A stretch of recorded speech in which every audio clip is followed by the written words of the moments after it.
everyone. I'm Nancy Nussbaum, Senior Director of Global Customer Communication for the Associated Press.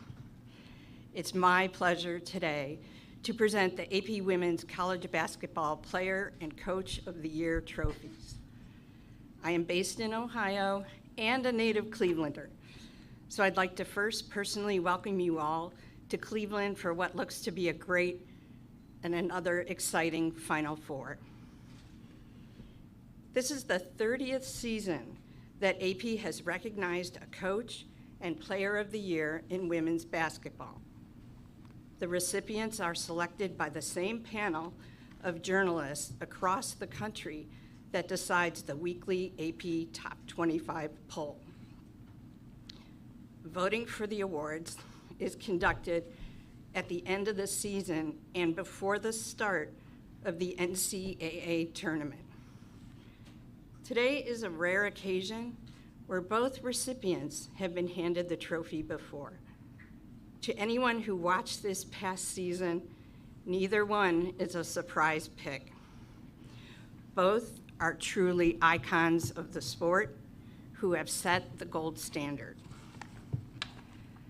As a result, women's college basketball is seeing record attendance and TV audiences for games. Both have attracted a new generation of fans, which is why we have some special guests with us today to help with the presentations. The Associated Press wanted to include a local player and coach inspired by our winners to join me in today's presentation. It is my honor as well to introduce Coach Sean Cox and Cleveland Metropolitan School District 8th grader Love Johnson. Love and her teammates at Nathan Hale School were district champions this year with a 12-0 season. I'm going to let Coach Cox talk first about how our honorees have inspired so many. Coach Cox? Thank you. First off, I want to thank the Associated Press for allowing us to be up here.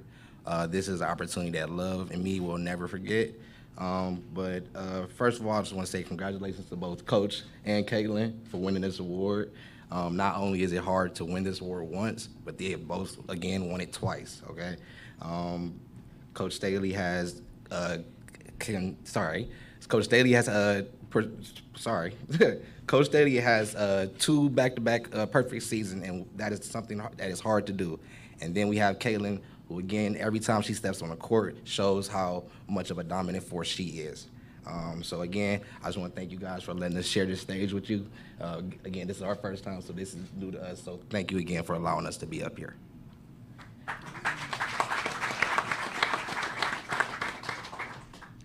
Thank you, Coach Cox. And now for our awards. This year's AP Player of the Year is only the 6th repeat winner, with Brianna Stewart being the last in 2016. She is the 20th overall recipient of the award, among others being Rebecca Lobo, Candace Parker, Maya Moore, Brittany Griner, and Kelsey Plum. Both schools represented here today also have other recent AP Players of the Year, including Iowa's Megan Gustafson in 2019, and South Carolina's Asia Wilson in 2018, and Aaliyah Boston in 2022. This year's recipient has had one of the greatest careers in NCAA history. The Iowa native this year set a single season scoring record with 1,183 points, passing Kelsey Plum's mark by 74 points to date. She also made history to become the all-time leading scorer in all of Division I college basketball history for both men or women with 3,900 points.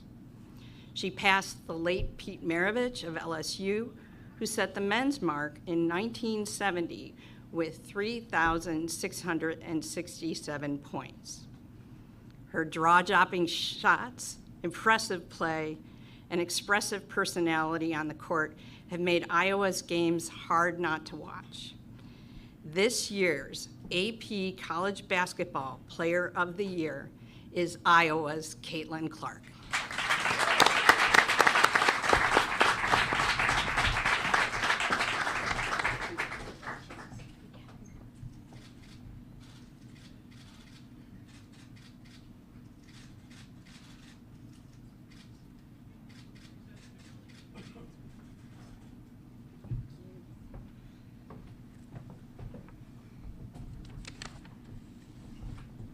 And for our next award.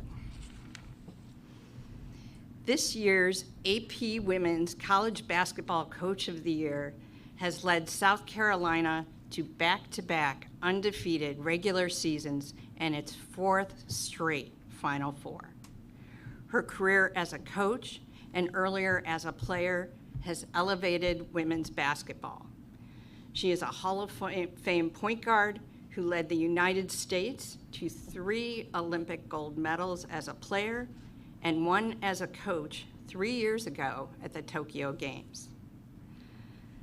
A star player at the University of Virginia, she led her team to 3 Final Fours and twice was the Naismith Player of the Year in 1991 and 1992. That was before AP started its annual Player of the Year award.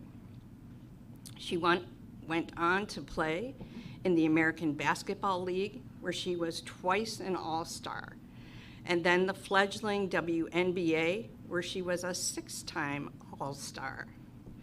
She then started her coaching career at Temple University, and 9 years after taking over at South Carolina, she led the Gamecocks to their first ever national championship in 2017.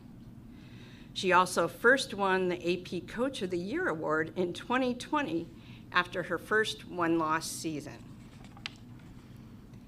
And what she has orchestrated at South Carolina over the past 3 years is unmatched with only 3 losses total, the last coming a year ago against Iowa in the Final Four. The span also included another national championship trophy in 2022, and she's made it no secret she's here in Cleveland to win her team's 3rd. I mean, even her dog's name is Champ, after all. This year's AP Coach of the Year is South Carolina's Dawn Staley.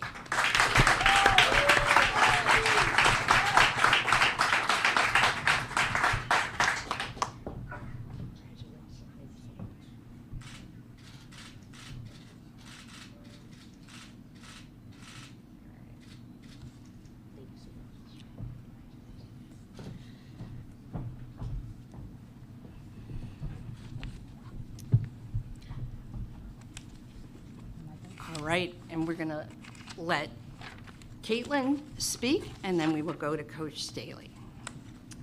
Well, thank you. This is a tremendous honor, and like you said, to do it in back-to-back years and be on the same list of a lot of great players that I grew up idolizing. I grew up as a young kid watching them and wanting to be like them, and now to be on this stage and be in these moments for women's basketball. It's been one of the most historic seasons for women's basketball, so I'm just very fortunate. I'm very blessed to be able to play for Coach Bluter and have somebody that has believed in me, and our entire coaching staff believed in me. Before I even committed there, when I was really in 8th grade, they started recruiting me and have loved me the same way over the course of the last 8 years. And it's crazy to think it's all coming to an end here, but I'm just super grateful to have amazing teammates that have helped me. This is much theirs as it is mine, and just super fortunate and blessed to have a family and a support system that are there for me every step of the way, and to be able to represent my state in the area that I grew up in is really special. So just a tremendous honor for all of us, and I'm super grateful. So thank you. Coach Staley. Just want to congratulate you, Caitlin, for holding it down for women's basketball. And just also want to just say thank you to the AP voters for, I know it's a subjective space to be in, and I know there are a lot of worthy coaches for this trophy to be had. We're very fortunate. I get a chance to work with the men and women that are sitting in front of this press conference, and I can honestly say they do the heavy lifting. They certainly, I will hoist this trophy, but certainly it is them and their works and their tirelessness and their sacrifice and their commitment to every single one of our players that makes it all make sense. So I would be remiss if I did not recognize them, and also just I'm incredibly honored, and I will have to say, when things like this happen to you, that you don't, I don't coach to win awards. I really don't. I mean, I'm very, very satisfied with being a dream merchant for my players. That is it. That is it. I owe basketball a great deal. Debt. I'm forever indebted to basketball for what it's given to me, and I'd be remiss if I did not mention when these things happen. I truly believe there's some uncommon favor when it comes from the man above. So thank you so much. I really appreciate it. Thank you for everyone being here and representing our sport and making us feel like women's basketball is a sport. So thank you.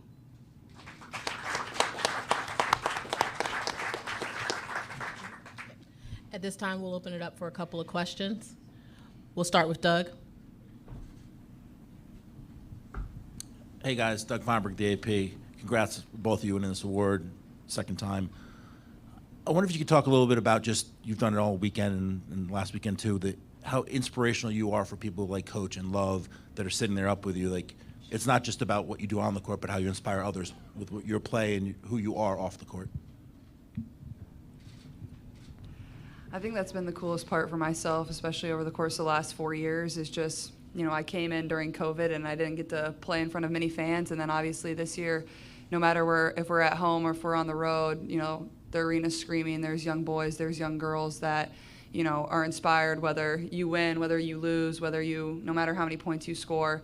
At the end of the day, that doesn't really matter. It's the people that you're inspiring, whether it's like this one sitting right next to me or, whether it's a young boy that, wants to dream and be like us as well. I think that's been the coolest part of my journey is the way that has evolved over the course of my career. And it's special for me because I feel like I was just in their shoes. I was just that young girl that wanted to be like them. And whenever, a player I idolized, whether it was a high school player, whether it was a college player, took time and, signed my shoe or signed my shirt, it literally made my world and made me want to be a women's basketball player. So to be able to repay that is something super special and something that never gets old. We're going to go to our left with Jeff. Yeah, Caitlin, Jeff Linder, Cedar Rapids Gazette, and also AP. Coach Staley said that she doesn't coach for awards. I imagine you don't play for awards. So what really is your why? Yeah, I think my why is, I grew up loving this game since I was a young girl. I first started playing with the boys, and I think that's what's allowed me to have so much success is, I play because it's fun. I don't feel the pressure. I play because I get to do it with my best friends. My family gets to come and cheer me on every single game, and I think it brings a lot of people together, and this is kind of what just comes along with that. And to me, like, the things I'll remember throughout my career is really not the wins and losses, but every moment in between, whether it was, some young boy or girl that came up to me and was just excited to meet me, or, the moments I've shared with my teammates on and off the court. Like, that's what means the most to me, and those are the things I'll cherish for the rest of my life. We're going to go to our right with Howard. Thank you. Howard Magdal at the Next. Dawn and Caitlin, congratulations to you both. One for each of you. Dawn, for you, you have elevated South Carolina to a standard that we've seldom seen in the history of this game at the time that this game is as hard as it has ever been. I'm wondering if you saw this standard as possible in terms of victories and championships and everything you've been able to do. I didn't envision it. I know what hard work looks like. I've been around some of the greatest women's basketball players and coaches over my over my career as a player. I know what that looks like. I know what high-level basketball looks like. I know what high-level people, how they treat people. It's ingrained in me. And I will say that if you approach it the right way, if you are, if you look at it for its innocence and its purity, the game, when that's out front, you may not be able to envision it, but it will be played out in front of you like you couldn't imagine.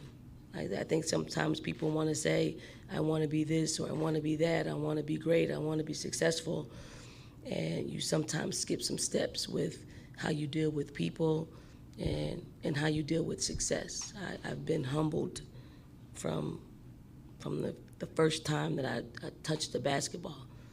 And I do feel like I have the same desire and the same purity for the game, the same innocence of playing the game and treating the game the right way, that it plays out like unimaginable, like something that's unimaginable. But yes, we could say we want to win national championships and you want to coach the best players. That's a saying, but the work that you put in to coaching those players to winning national championships is really, what it's truly about. Because there are a lot of experiences and memories that you create and that you try to recreate. Like everything that I do as a coach is try to recreate what I experienced as an Olympian. Thank you, Dawn. I appreciate it. And Caitlin, for you, you have taken the conversation about women's basketball to places where it hasn't been, quite literally, across the media landscape, across, all of pop culture. And I'm wondering for you, I know it's hard when you're My name is Alfonso, and I got Botox Cosmetic for the first time. The lines that I was concerned the most about were on my forehead. I'm really happy with my results. Talk to your doctor about Botox Cosmetic and whether it's right for you. The effects of Botox Cosmetic may spread hours to weeks after injection, causing serious symptoms. See for yourself at BotoxCosmetic.com.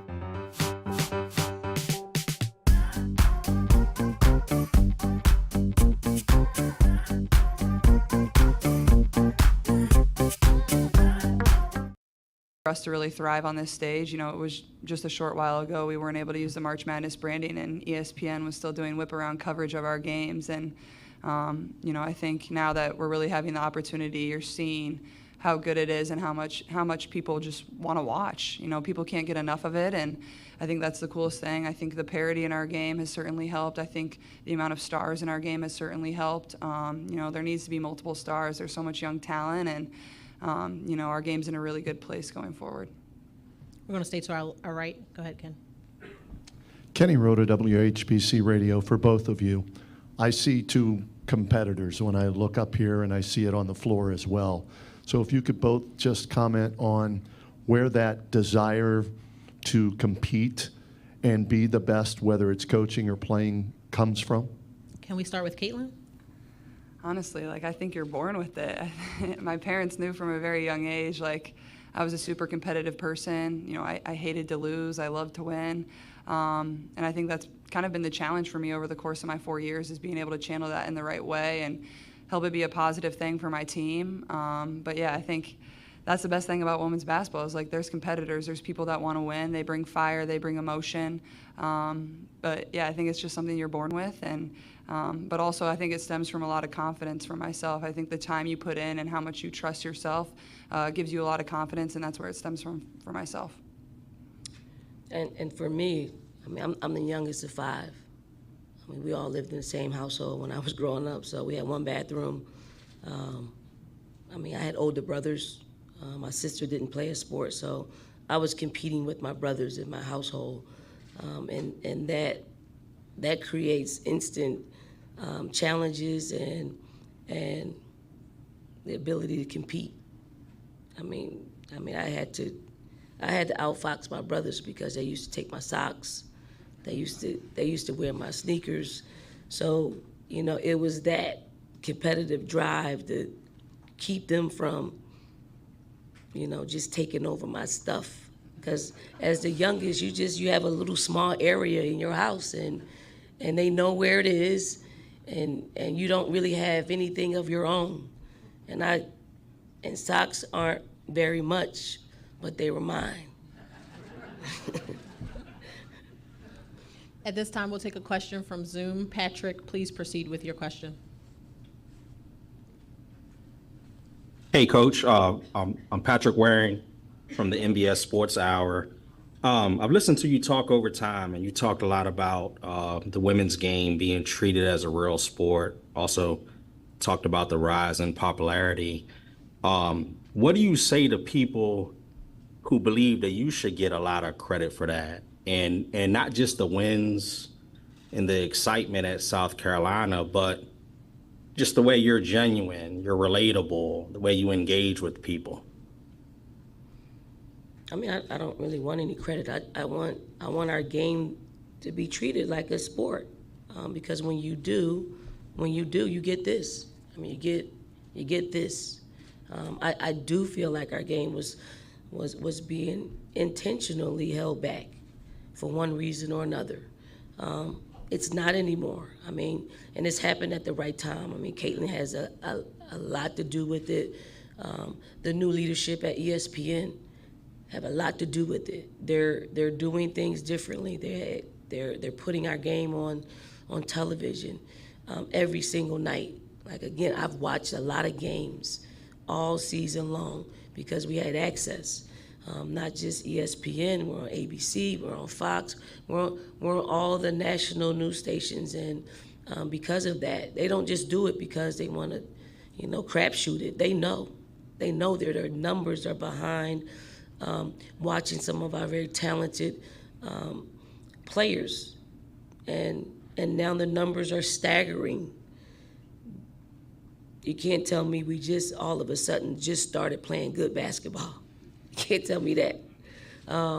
So I'm looking forward to our game getting even bigger. I know we'll lose Caitlin to the WNBA next year, but she'll leave a legacy of viewership. She'll leave a legacy of Iowans. I know you didn't get a lot of people in the stands your freshman year, but they've made up for it. Trust me, in a big way. I want to thank everyone for their time today. For the group that's sitting up here, we'd like to do a group photo, so if we could do that now.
I just showered. Practice, come on now.